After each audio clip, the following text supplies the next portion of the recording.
Бул жарык дүйнөгө келген ар бир адамдын негизги миссияларынын бири бул укумду коулап, артынан из калтыруу. Бирок уул же кыз болууну каалагандар да бар. Көпчүлүк убактарда аялы жолдошуна уул төрөп берүүнү самап келишет. Кээ бир учурларда үй бүлөдө сен мага уул төрөп бербейсиң деп аялдарына сөз тийгизген адамдарды да кездештирүүгө болот. Анын сыңарында баланын жынысы, аны аныктоо, бойго бүтүрүү эрежелери жана жолдору тууралуу маселе эбактан бери келе жатат. Ошондон улам деги эле наристенин кыз же уул экендигин пландоодо эмнеге көңүл бөлүү керек жана башка ушундай сыяктуу суроолорубуз менен адистерге кайрылдык. Аялдарда овуляция бир айда бир жолу овуляция болот.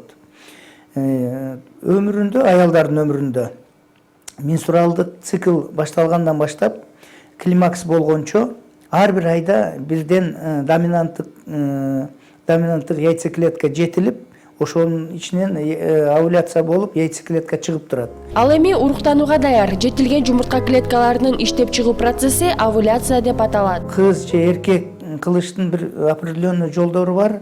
Бул жерде баягы X менен Y-тердин скоростары эсептелген. Скоросттары боюнча X скоросттары боюнча анчалык бийик болбогону менен өтө көпкө жашайт, чыдамдуу болот. А Y болсо скоросттары бийик болгону менен тез кыймыл азайып, X-ке караганда алардын өмүрү кыска болот. Мисалы үчүн овуляцияга чейин 3-4 күн мурда аял менен эркек кошулган болсо, ошол сакталып туруп, анын саат сайын алардын активности ылдыйлай берет. Ошо активности ылдыйлап, бир топ болуп ылдыйлап калган учурда дагы X-тин активдүүлүгү жогору болуп тура берет. X баягы кызга жооп берген. Y-тер ошол убакта почти көбүнчөсү кыймылсыз, неподвижный болуп калат дагы, X калып калат. Ошондой убакыттарда көбүнчө кыз төрөлөт. Эми уул болуш үчүн овуляция болгон учурда, жарылган учурда яйцеклетканын экинчи күндөрү ортого келип, маточный трубада яйцеклетка ортого келип калган учурда Y-тин активдүүлүгү жогору болуп, X-тин активдүүлүгү жогору болуп турган учурда ошонун арасынан Y-тин проницательный способностью бийик болот. Эритип кирип кетүү мүмкүнчүлүгү бийик болгондуктан эркек төрөлөт. Эркек балалуу болуш үчүн сүйүш керек деген бир неме бар. Сүйгөн, катуу сүйгөн эркек аялды. Ал эркек балалуу болот деген неме. Анан мындай эркектик жактан өтө бошураак эркектер жалаң кыз балалуу боло берет деген да ушундай түшүнүктөр бар. Адистердин айтымына караганда баланын жынысы ата-эненин канынан да көз каранды. Аял менен эркектин кимисинин каны жашыраак болсо, бойго бүтүү убагында ошонун каны күчтүүлүк кылып, ошол жака ооп кетүүсүн айтышат. Бул генетикалык бир көз караштар бар да, аутосомный доминантный, аутосомный рецессивный деген понятиялар бар да, түшүнүктөр. Ошол мисалы үчүн аутосомный доминирующий болсо аял киши, ошол аял кишинин немесине ооп кеткен болот. Эгер эркектики доминировать этип атса, эркектикине ооп кеткен болот. Ал жагы да бар. Өтө бул медицинанын кызык жагы болуп эсептелет да. Ошол врачтар көп жылдардан бери өздөрү ошол календарлар менен, анан өздөрүнүн практикасы менен чыгарган өзүнчө формулалар бар. Ошол формулалар менен процентин да чыгарса болот. Мисалы үчүн энеси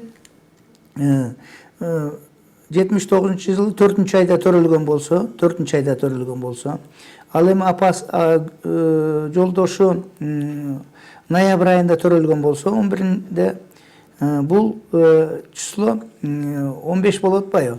15. Значит, бул таксан, бул эркек боло турганга жооп бере турган сан болуп эсептелет.